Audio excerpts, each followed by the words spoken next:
Dalam abstrak memuat beberapa poin-poin penting. Yang pertama, tujuan. Tujuan dari penelitian ini adalah menguji pengaruh kesalahan harga saham terhadap keputusan investasi perusahaan. Yang kedua, metode. Metode dalam penelitian ini menggunakan model regresi panel efek tetap dan acak. Yang ketiga, sampel. Sampel dalam penelitian ini menggunakan perusahaan non-keuangan yang terdaftar di Bursa Efek Pakistan tahun 2008 sampai 2014. Pada hasil penelitian memuat 3 hal penting. Yang pertama, perusahaan mengeluarkan ekuitas lebih tinggi untuk pembiayaan modal. Yang kedua, kesalahan harga saham mempengaruhi keputusan investasi perusahaan. Yang ketiga, sensitivitas arus kas lebih tinggi secara finansial di perusahaan yang tidak dibatasi. Yang kelima, implikasi praktis. Kesalahan harga saham meningkatkan kesejahteraan dan mengurangi kendala keuangan, serta memungkinkan manajer untuk melakukan investasi yang lebih menguntungkan. Yang keenam, ada originalitas. Dampak kesalahan harga saham terhadap keputusan investasi perusahaan. Bagian Introduction sesuai dengan pernyataan Stein 1996 untuk menguji kedua aspek kesalahan harga saham, yakni overvaluation dan undervaluation terhadap keputusan investasi, dapat dilakukan melalui hipotesis market timing. Hipotesis market timing menunjukkan kondisi pasar saham membantu perusahaan dalam pengambilan keputusan kapan harus menerbitkan ekuitas. Overvaluation dan undervaluation memberikan manfaat yang berbeda bagi manajer untuk urusan keuangan. Selanjutnya, literatur review pasar saham. Menurut Mark 1990 menemukan bahwa dalam regresi tingkat perusahaan, pergerakan harga saham memiliki pengaruh yang signifikan terhadap investasi. Menurut Gilchrist 2005 menemukan gelembung pasar saham dapat diciptakan oleh kendala short selling. Dan menurut Kurlon 2011 menemukan bahwa peningkatan aktivitas short selling berpengaruh negatif pada harga saham. Dan perusahaan menanggapi kesalahan harga saham dengan menurunkan ekuitas dan investasi. Yang kedua dari literatur review ini yaitu kesalahan harga, di mana menurut penelitian Stein pada tahun 1996 menemukan bahwa adanya pengaruh antara kesalahan harga dengan investasi apabila manajer mengeluarkan ekuitas untuk diinvestasikan. Dan hasil ini menemukan bahwa perusahaan yang dinilai terlalu tinggi atau overvaluation dapat menikmati biaya modal yang lebih rendah dengan penerbitan ekuitas. Maka dari itu, perusahaan yang dianggap undervaluation atau dinilai terlalu rendah akan ragu untuk menerbitkan ekuitasnya karena akan menimbulkan biaya modal yang tinggi. Kemudian penelitian ini juga menemukan adanya investasi dan sensitivitas kesalahan harga saham akan tinggi apabila perusahaan lebih bergantung pada penerbitan ekuitas. Kemudian, penelitian ini juga sejalan dengan penelitian yang dilakukan oleh Chirinko dan Skeller pada tahun 2001 yang menemukan bahwa adanya pengaruh kesalahan harga saham dengan investasi perusahaan di perusahaan Jepang dengan terbuktinya adanya peningkatan investasi dari 6% sampai 9% pada tahun 1987 sampai 1989. Kemudian, sebab yang ketiga dari literatur review ini yaitu mispricing, di mana penelitian Chang dan kawan-kawan pada tahun 2007 menemukan adanya hubungan positif antara mispricing dengan investasi perusahaan di Amerika. Hal ini juga memiliki hubungan yang lebih kuat di perusahaan yang dibatasi secara finansial dibandingkan dengan perusahaan yang tidak dibatasi secara finansial. Dan juga penelitian Wang pada tahun 2013 meneliti efek serupa di pasar modal Cina dan menemukan hasil bahwa mispricing di pasar modal Cina juga mempengaruhi investasi melalui jalur pembiayaan ekuitas. Sementara penelitian Beck dan Whited pada tahun 2010 menemukan bahwa pengaruh mispricing pada investasi perusahaan hanya pada perusahaan kecil, sedangkan perusahaan besar akan lebih rentan terhadap kesalahan harga, karena pada umumnya perusahaan besar akan mengabaikan kesalahan harga tersebut. Selanjutnya adalah kerangka berpikir, di mana kerangka berpikir itu sendiri adalah sebuah model atau gambaran yang menunjukkan konsep hubungan antara variabel penelitian. Pada penelitian ini, kerangka berpikir menunjukkan tujuan penelitian, yaitu Untuk mengetahui apakah kesalahan harga saham sebagai variabel independen dengan arus kas sebagai variabel kontrol berpengaruh terhadap keputusan investasi sebagai variabel dependen. Kerangka berpikir ini kami susun sendiri karena pada penelitian ini belum menyertakan adanya kerangka berpikir. Selanjutnya adalah perumusan hipotesis. Dalam penelitian ini berbeda dengan penelitian sebelumnya seperti dijelaskan pada literatur review. Alasannya adalah yang pertama, penelitian ini menguji kedua aspek mispricing, yaitu undervaluation dan overvaluation, dan pengaruhnya terhadap investasi perusahaan dengan hipotesis market timing di Pakistan.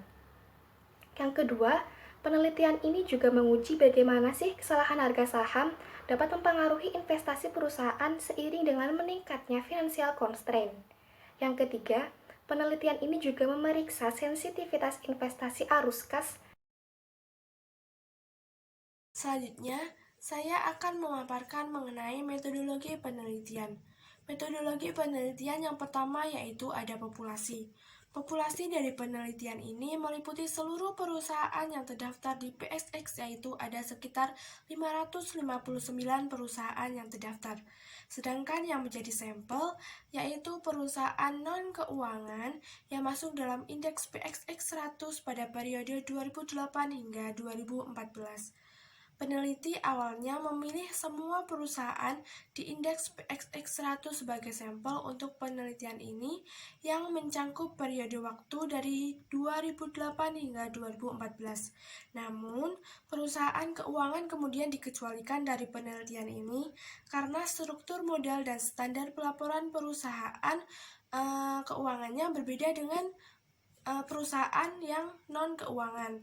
Tetapi ada sebanyak 80 perusahaan non-keuangan masuk dalam indeks PXX 100 selama periode sampel, yaitu periode 2008 hingga 2014. Hingga akhirnya peneliti memilih sampel akhir yang mencangkup 65 perusahaan non-keuangan karena menjalankan model regresi untuk nilai fundamental dan membutuhkan setidaknya sekitar 5 perusahaan di setiap sektor. Jadi, sektor yang memiliki kurang dari 5 perusahaan dikeluarkan dari sampel ini. Yang selanjutnya yaitu variabel. Variabel dalam penelitian ini, peneliti memeriksa keputusan kesalahan harga saham atau biasa kita sebut mispricing sebagai variabel independennya. Kemudian menguji dengan pengaruhnya dengan investasi sebagai variabel dependennya. Meskipun fokus utama dari penelitian ini adalah mispricing dan investasi, peneliti juga memasukkan arus kas sebagai variabel kontrol. Variabel kontrol di sini penting dalam persamaan investasi karena beberapa studi menyelidiki pengaruh arus kas pada investasi perusahaan dengan mempertimbangkan kendala keuangannya. Yang selanjutnya yaitu operasionalisasi variabel penelitian. Ada beberapa variabel operasional dalam penelitian ini, yaitu yang pertama mispricing at firm level, yaitu selisih antara harga pasar perusahaan dan nilai fundamental perusahaan. Yang kedua ada mispricing at aggregate level, yaitu perbedaan antara nilai fundamental perusahaan pada waktu yang ditunjukkan oleh kelipatan agregat saat ini dan nilai fundamental perusahaan pada waktu yang dinyatakan dengan kelipatan agregat Locran. Kemudian yang ketiga ada growth component, yaitu perbedaan antara nilai fundamental perusahaan berdasarkan kelipatan agregat jangka panjang dan nilai buku saat ini, di mana nilai buku yang dimaksud adalah aset buku. Kemudian yang keempat ada mark value, dihitung dengan cara mengalihkan saham biasa beredar dengan harga saham kemudian ditambahkan dengan aset buku, atau bisa juga dengan cara mengurangkan ekuitas buku dan pajak tangguhan. Kemudian yang kelima ada degree of financial constraint, terdiri dari Z-score, ukuran, kendala keuangan yang dihitung dengan mengikuti model yang digunakan oleh Kaplan and Zingales pada tahun 1997. Kemudian yang keenam ada cash flow, diukur dengan pendapatan bersih ditambah dengan depresiasi dan amortisasi. Yang ketujuh ada dividen. Dividen yang dimaksud adalah dividen tunai. Dividen tunai sendiri dibagi menjadi dua, yaitu dividen preferred dan dividen biasa. Kemudian yang kedelapan ada cash. Cash di sini dihitung dengan cara menambahkan kas dan investasi jangka pendek. Yang kesembilan ada debt. Dihitung dengan cara total utang dibagi total utang ditambah ekuitas pemegang saham. Kemudian yang ke-10 ada net equity, diukur dengan ekuitas yang diterbitkan dikurangi ekuitas yang dibeli kembali. Yang selanjutnya ada net debt, dihitung dengan cara total utang dikurangi total hutang dikurangi 1 dibagi total utang dikurangi 1. Yang ke-12 ada timing dummy, adalah variabel dummy yang sama dengan 1 atau time one jika perusahaan memanfaatkan market timing. Kemudian yang ke-13 ada no timing dummy. No timing dummy adalah variabel dummy sama dengan 1 atau no time one jika perusahaan tidak memanfaatkan market timing. Yang terakhir ada capital expenditure. Capital expenditure adalah pembelian aset tetap. Akan membahas mengenai teknik pengambilan data. Jadi, jenis data yang digunakan pada penelitian ini merupakan data sekunder berupa data kuantitatif, dan sumber datanya itu diambil dari laporan keuangan tahunan perusahaan yang diperoleh dari situs resmi perusahaan, dan data harga saham yang diperoleh dari Pakistan Stock Exchange. Lalu, selanjutnya adalah teknik analisis datanya. Pada penelitian ini menggunakan metodologi regresi panel efek tetap dan acak untuk menguji pengaruh tersebut dari kesalahan harga saham pada investasi perusahaan. Lalu menggunakan uji Hausman untuk memilih antara fixed effect dan random effect mode dengan semua asumsi model regresi panel diperiksa. Lalu yang selanjutnya adalah uji Bresch-Pagan diterapkan untuk menguji heterodastisitas, dan perangkat lunak yang digunakan adalah Evius. Lalu selanjutnya adalah statistik deskriptif. Dari tabel tersebut dapat kita lihat bahwa rata-rata firm level mispricing-nya itu adalah 0,0124. Hal tersebut menunjukkan bahwa rata-rata perusahaan yang terdaftar pada PSX itu berada over value ketika mempertimbangkan mispricing tingkat perusahaan. Sedangkan rata-rata agregat level mispricing itu adalah minus 0,16. Hal tersebut menunjukkan perusahaan mengalami undervalue karena adanya sentimen negatif pasar. Lalu selanjutnya adalah hasil pengujian hipotesis. Yang pertama adalah kesalahan harga saham berpengaruh positif terhadap investasi melalui penerbitan ekuitas dan didorong oleh saluran waktu pasar. Lalu yang kedua adalah sensitivitas kesalahan harga investasi meningkat dengan derajat kendala. Baik, selanjutnya saya akan melanjutkan presentasi dari teman saya, yaitu Mbak Rizka, terkait hasil analisis data. Di sini terdapat kesalahan harga saham berpengaruh positif terhadap tingkat pertumbuhan industri, tingkat perusahaan, dan arus kas. Selanjutnya ada temuan penelitian. Di sini terdapat 3 temuan penelitian. Yang pertama ada kesalahan harga saham dan pertumbuhan pasar mempengaruhi keputusan investasi perusahaan. Yang kedua ada sensitivitas kesalahan penetapan harga investasi secara signifikan lebih tinggi di perusahaan yang terbatas secara finansial. Yang ketiga ada kesalahan harga saham mempengaruhi biaya modal. Kemudian yang terakhir ada implikasi.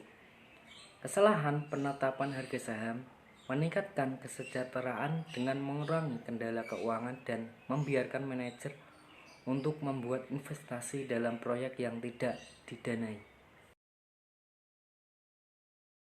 Selanjutnya adalah telaah abstrak. Telaah abstrak memuat informasi yang pertama. Abstrak belum menjelaskan cara pengambilan sampel. Abstrak juga tidak menjelaskan variabel kontrol. Secara umum, abstrak dapat menggambarkan keseluruhan artikel. Telaah introduction. Yang pertama, terdapat fenomena gap meskipun sangat singkat. Yang kedua, ada research gap dan cukup jelas dijelaskan. Yang ketiga, alasan pemilihan sampel disajikan dengan jelas. Secara keseluruhan, introduction disajikan dengan cukup lengkap. Selanjutnya adalah telaah literatur review. Menurut kelompok kami, telaah dari literatur review yang pertama yaitu literatur review sudah menyajikan perdebatan isu-isu terkait dan dijelaskan dengan cukup baik. Yang kedua, literatur review disertai dengan penjelasan penelitian terdahulu, sehingga dapat dijadikan bahan acuan dalam landasan kegiatan penelitian. Yang ketiga, literatur review sudah menyajikan research gap dan fenomena gap dengan adanya penelitian terdahulu dan perdebatan isu-isu terkait. Yang keempat, literatur review di sini tidak menjelaskan definisi masing-masing variabel penelitian yang digunakan, sehingga kurang memberi pemahaman bagi pembaca terkait dengan definisi variabel penelitian yang digunakan dan kaitannya dengan literatur review. Yang kelima, yaitu literatur review belum disertai dengan grand theory. Pada penelitian ini belum dijelaskan landasan teori yang mendukung penelitian, sehingga sulit untuk menilai kesesuaian antara teori dengan fenomena yang ada. Selanjutnya, telaah pada bagian metodologi, yaitu yang pertama, mengenai sampel. Penjelasan asal sampel dijelaskan dengan detail, tetapi tidak dilakukan perincian sampel yang digunakan. Misal, perusahaan mana saja yang masuk ke dalam sampel dalam penelitian ini. Kemudian yang kedua mengenai variabel. Variabel-variabel yang digunakan pada penelitian ini tidak dijelaskan secara jelas. Kemudian yang ketiga, tidak adanya penjelasan teknik pengumpulan data yang digunakan pada bagian metodologi ini. Tetapi, untuk pengukuran variabel yang digunakan dijelaskan secara rinci. Selanjutnya adalah telaah result and findings. Yang pertama, pada penjelasan hasil tidak dijelaskan nilai signifikansinya. Yang kedua, pada pengujian analisis terlalu banyak variabel kontrol yang digunakan sehingga bagi pembaca itu cukup membingungkan. Yang ketiga, bagian analisis regresi belum dijelaskan secara rinci, sehingga masih sulit untuk dipahami. Selanjutnya, tabel hasil analisis sudah ditampilkan dengan cukup lengkap. Dan yang terakhir, penjelasan mengenai tabel hasil analisis yang ditampilkan sudah cukup lengkap. Selanjutnya saya akan menjelaskan mengenai telaah conclusion. Terdapat 3 telaah conclusion. Yang pertama ada kesimpulan telah dibuat cukup jelas, singkat dan lengkap mencakup hasil penelitian. Yang kedua disajikan dengan sangat baik dan menyeluruh. Yang ketiga, kesimpulan membuat saran untuk otoritas regulasi. Selanjutnya yang terakhir saya akan menjelaskan terkait telaah artikel secara umum. Yang pertama, terdapat beberapa bagian artikel yang sulit untuk dipahami karena penelitian tersebut tidak dilakukan di Indonesia. Yang kedua, artikel ini sudah melalui revisi yang cukup lama sehingga dapat disimpulkan artikel ini sudah komprehensif dan rinci. Yang ketiga, referensi dalam menyusun artikel cukup banyak. Yang keempat, secara keseluruhan artikel telah disajikan dengan baik.